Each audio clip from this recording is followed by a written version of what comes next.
Həkim qızı qəbuluna düşmək çətin oldu, yoxsa asanda oldu? Çox çətin oldu. Oğlun getdi əlindən, oğlunu aldı əlindən.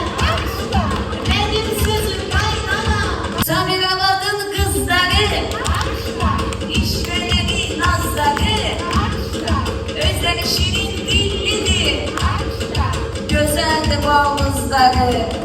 Kızım sənə bağışmalım.